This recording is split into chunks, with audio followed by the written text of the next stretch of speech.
presented by Sensodyne। OP Singh ji, Priyanka Gandhi Banaras से नरेंद्र मोदी के खिलाफ INDIA गठबंधन की उम्मीदवार, क्या ऐसा ममता जी ने चाहा?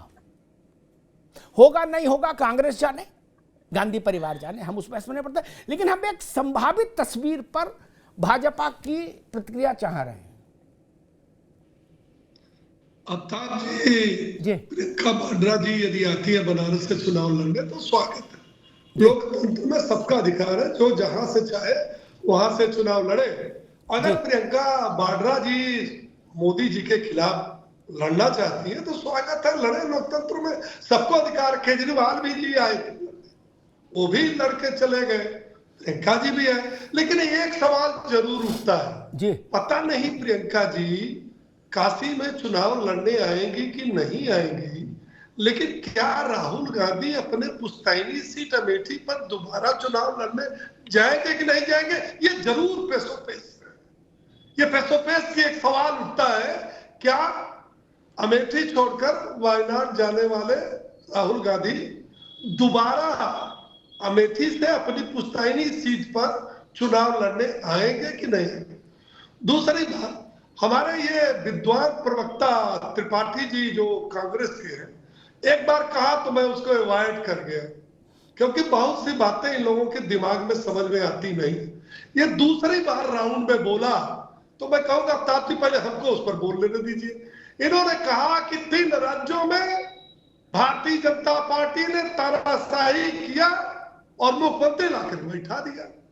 त्रिपाठी जी, कभी सपने में मत सोचिएगा कि भारतीय जनता पार्टी ही में संभव है कि अंतिम पक्त पर बैठा हुआ एक मामूली कार्यकर्ता मुख्यमंत्री हो सकता है।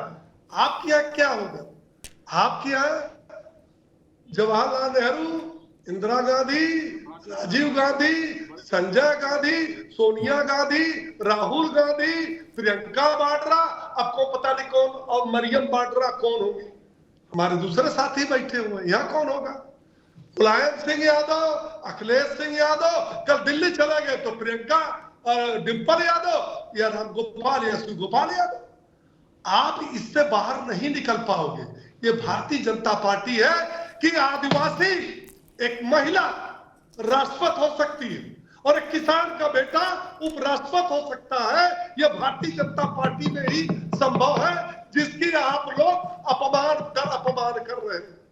यह भारतीय जनता पार्टी ही है जहां एक आदिवासी मुख्यमंत्री हो गया। बोलिए मत, हमको बोलने होता क्या है, एक सामान्य परिवार का ये आपके यहाँ नहीं है। और देखिए, इंडिया गठबंधन ये परिवारवादियों की पार्टी है, भ्रष्टाचारियों की पार्टी है। आप बताओ, एक पार्टी का नाम बताओ जो परिवारवादी पार्टी का ही कार्यकर्ता नाराज है, जिसके वंशज औलाद तैयार हो अगली पीढ़ी के लिए। एक पार्टी का नाम बताओ आप, और एक पार्टी का नाम बताओ जिसके नेता भ्रष्टाचार में न फंसे हो। और बीजेपी से ज्यादा परिवारवाद किसी पार्टी में कहीं नहीं है। परिवार की बात न करें। राजनाथ सिंह, संपत सिंह, ओपी सिंह जी, अभी एक मिनट दोनों। ओपी सिंह जी आप रुकिए, अरे भाई तकी साहब आप रुकिए। झंझनाहट से जल्द आराम पाएं सेंसोडाइन रैपिड रिलीफ के साथ। जब भी मैं ठंडा खाती थी, जैसे कि आइसक्रीम, मुझे एक झंझनाहट सी महसूस होती थी। ये बढ़ती जा रही थी ये प्रॉब्लम। पहले ठंडे से शुरू हुई, फिर गर्म खाने से हो रही थी, तब जाके मैंने डेंटिस्ट को दिखाया। उन्होंने कहा कि आप सेंसोडाइन यूज़ कीजिए। अब मुझे फ्रिज से कुछ ठंडा निकाल के खाना हो तो मुझे दोबारा सोचना नहीं पड़ता। त्रिपाठी जी, जो बात ममता जी ने नहीं की, केवल जो बात आपके पार्टनर समाजवादी पार्टी भी कह रही, तारिक खान ने बड़ी अच्छी बात कही, उन्होंने सब पर लागू की कि भाई जितने भी तीरंदाज हो, क्या कोई और मौका आएगा लड़ने का, उतरो, धनुष बाण संभालो, अपना जौहर दिखाओ, जलवा जलाल समझ में तराजू पे तो तुले। इस संदर्भ में क्या हम लोग इस बार मानकर चले कि उत्तर प्रदेश का चुनाव और ज्यादा हाई वोल्टेज हो जाएगा? प्रियंका जी, राहुल जी, सोनिया जी, खड़गे जी उत्तर प्रदेश में मैदान जंग में? आपको आश्वासन देता हूं अमिताभ जी कि इस बार 2024 में उत्तर प्रदेश का चुनाव निश्चित तौर पर रोमांचक होगा, क्योंकि भारतीय जनता पार्टी की दोनों सरकारों से जनता बहुत दुखी है और त्रस्त है। ऐसे में कांग्रेस एक उम्मीद है और कांग्रेस के साथ इंडिया गठबंधन को एक उम्मीद भरी नजर से जनता देख रही है। और उत्तर प्रदेश में कांग्रेस के शीर्ष नेतृत्व से निश्चित तौर पर लोग मैदान में होंगे और उसका परिणाम भी आपको दिखाई देगा कि 2024 में इस देश की सरकार बदलेगी। राहुल जी लगातार लड़ रहे हैं, प्रियंका जी लगातार लड़ रही हैं। चुनाव जहां तक लड़ने की बात नहीं, लड़ने वैसा लड़ाई नहीं, ट्विटर वाली नहीं, तारिक कह रहे हैं कि मैदान में उतरो भाई। हाँ, सड़क पे ही लड़ाई चल रही, भारत जोड़ो यात्रा। अरे यात्रा नहीं भाई, चुनाव लड़ो। लोकतंत्र में चुनाव के अलावा यात्रा तो सभी कर रहे हैं मित्र। कोई गाड़ी में कर रहा, कोई पाँव पाँव कर रहा, कोई जहाज में कर रहा। तो लोकसभा चुनाव राहुल गांधी जी लड़ते रहे हैं, लड़ेंगे, खड़गे साहब लड़ेंगे, प्रियंका जी लड़ेंगी, सोनिया जी लड़ेंगी। हाँ, जैसा पार्टी निर्णय लेगी उस हिसाब से ठीक है भैया। देखो तारिक खान, आपका उत्तर मेरे ख्याल से आ गया होगा। बाकी आप समझदार नौजवान हो, चाहे पार्टी आपकी हो चाहे इनकी हो चाहे कोई हो, जो ना लड़ने वाली प्रजाति है ना, मैं प्रजाति शब्द इस्तेमाल कर रहा हूं, नाम लूंगा तो आप लोग लड़ाई करा दोगे मेरी सबसे। क्या वो लोग कहेंगे अग्निहोत्री जी फंसा रहे हमको है, ताकि जनता प्रेशर बनाए। वो ना लड़ने वाली प्रजाति अंत में अमरेला मालूम कौन सा छाता ले आती है। हम तो लड़ना बहुत चाह रहे थे, लेकिन पार्टी ने मना कर दिया, कर नहीं आप केवल आला कमान रहो। बोले हम तो 3 दिन खाना भी नहीं खाए इसी दुख में, लेकिन फिर पार्टी का आदेश मान लिया। बताओ, इस मासूमियत पर कौन कुर्बान ना हो जाए। मन करता ₹1.25 रुपया निछावर करके किसी गरीब को दे दो इनके ऊपर। यह है, हकीकत है। जबकि मेरे जैसा आदमी मानता है लोकतंत्र में नेता की पैमाइश जनता के बीच चुनाव में, बाकी सब बातें झूठी, बाकी सब ड्रामा है। आपको जनता वोट नहीं दे रही, आप काहे के नेता हैं? और वो टिकट बांट रहे जो खुद नहीं लड़े, हिम्मत जुटा पाए कभी लड़ने की। बताइए, वो लोग ठीक नहीं, वो लोग ठीक नहीं, वो लोकतंत्र के मूल भाव के विरुद्ध नहीं। खैर, लेकिन भाई हर पार्टी को अपना स्वायत्तता है। अगर वो चाहते हैं कि ये 5 लोग आला कमान रहेंगे, चुनाव नहीं लड़ेंगे, ओके, ना लड़िए, लेकिन लड़ना चाहिए, लड़ना चाहिए। और भारत में एक परंपरा ये भी रही, कानून नहीं, कि भारत का प्रधानमंत्री लोकसभा से ही आए, उसका एक अपना गौरव है। राज्यसभा से भी आए तो कोई दिक्कत नहीं। मनमोहन सिंह जी 10 साल राज्यसभा से रहे, लेकिन लोकसभा से आना चाहिए। देशी लोकतंत्र, खालिस लोकतंत्र वही है। इसीलिए हमने सरकार बनाने और गिराने का अधिकार राज्यसभा में नहीं दिया। त्रिपाठी जी तो जानकार व्यक्ति हैं, वहां केवल भाषण का काम रखा। सरकार गिराने और बनाने का काम हमने जनता के सदन को दिया, लोकसभा को। लोकतंत्र में उससे बड़ी कोई चीज नहीं। खैर, ठीक बात है। अब त्रिपाठी जी कह रहे हैं कि हम कह रहे हैं कि सारे लोग मैदान में होंगे। अब ये तो देखना पड़ेगा कि ममता जी की बात पे प्रियंका जी मैदान में, लो नारा आ गया, कितना अच्छा, वाह। हो जाए इस बार 2-2 हाथ बनारस में। हाँ, लवंग लता खाते हुए, गंगा नहाते हुए। तकी साहब के नेता तो लड़े आए थे वहां से चुनाव, क्यों तकी साहब? केजरीवाल जी फिर दोबारा नहीं गए आप लोग उधर। पूरा दिखा रहा हूं, लखनऊ से शहर में लाइट नहीं आ रही है। नहीं, लेकिन आप दोबारा नहीं गए, करनी पड़ रही है भैया।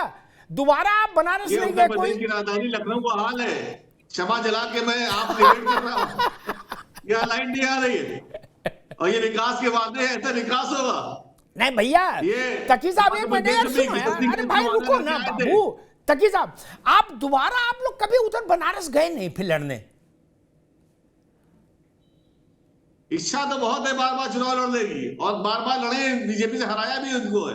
लेकिन कौन बहुत बड़ी बात है, इससे दोबारा जब प्रधानमंत्री बने थे तो कितने उम्मीदवार आ गए थे, का नामांकन कैसे करना पड़ा था, याद है आपको?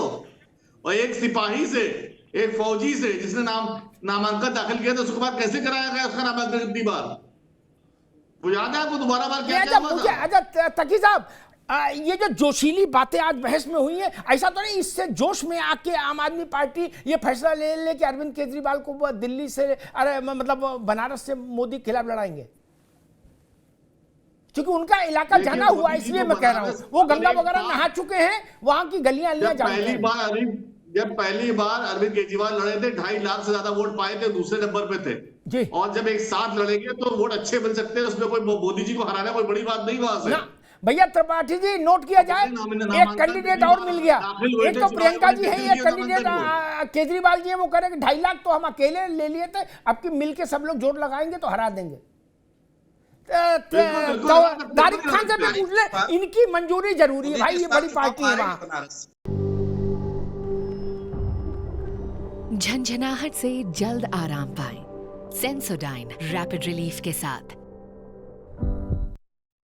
जब भी मैं ठंडा खाती थी जैसे कि आइसक्रीम, मुझे एक झंझनाहट सी महसूस होती थी। ये बढ़ती जा रही थी ये प्रॉब्लम, पहले ठंडे से शुरू हुई, फिर गर्म खाने से हो रही थी, तब जाके मैंने डेंटिस्ट को दिखाया। उन्होंने कहा कि आप सेंसोडाइन यूज कीजिए, अब मुझे फ्रिज से कुछ ठंडा निकाल के खाना हो तो मुझे दोबारा सोचना नहीं पड़ता है। तारिक खान साहब, एक पत्थर बनारस के लिए कितने लोग तैयार हैं। अमिताभ भाई जी, अमिताभ भाई बनारस का एक कैंडिडेट और दे रहा हूँ, राय साहब प्रदेश अध्यक्ष कांग्रेस पार्टी, 3 हो गए। ये बात तो ठीक है। अच्छा, वो तो कहते भी हैं कि मैं बनारसी हूँ, अभी जनेऊ भी दिखा रहे थे, एक दिन करे थे मैं अंदर वाला हूँ बाहर वाला नहीं। अब मैं कह रहा हूँ त्रिपाठी जी एक बात, एक छोटी सी बात मेरी समझने की कोशिश करिए। मैं कहना क्या चाहता हूँ, अपने विरोधियों से भी सीखना चाहिए। भाजपा ने सबको उठा के सांसदों को विधायकी लड़ा दिया। हम कह रहे हैं इनसे सीखने में कोई बुराई नहीं है, कोई बुराई नहीं है। सीखने समझने का खेल ही राजनीति है, और जो समझ लेते हैं वही नेताजी में खूबी थी कि दूसरे देख समझ लेते थे कि ऐसा करना चाहिए। और मैं कह रहा हूं अगर इन्होंने उतार दिया था तो सबको अपने जितने हमारे छोटे वजीर, बड़े वजीर, फलाने छोटे राजा, फलाने छोटे वजीर और वहां के जमींदार, जितने लोग हैं राजनीति के, सबको कहो भैया ऐसा है कि आओ मैदान में सिंबल लीजिए और चुनाव लड़िए।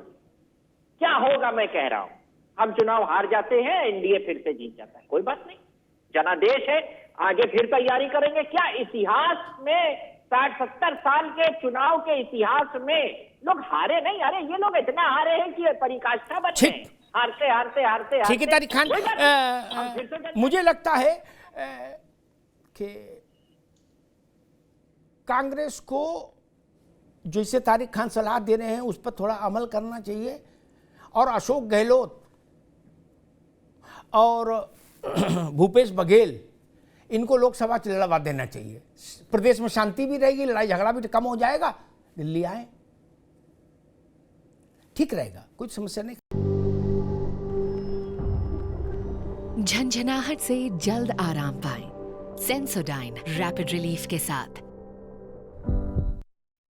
जब भी मैं ठंडा खाती थी जैसे कि आइसक्रीम, मुझे एक झंझनाहट सी महसूस होती थी। ये बढ़ती जा रही थी ये प्रॉब्लम, पहले ठंडे से शुरू हुई, फिर गर्म खाने से हो रही थी, तब जाके मैंने डेंटिस्ट को दिखाया। उन्होंने कहा कि आप सेंसोडाइन यूज कीजिए, अब मुझे फ्रिज से कुछ ठंडा निकाल के खाना हो तो मुझे दोबारा सोचना नहीं पड़ता है।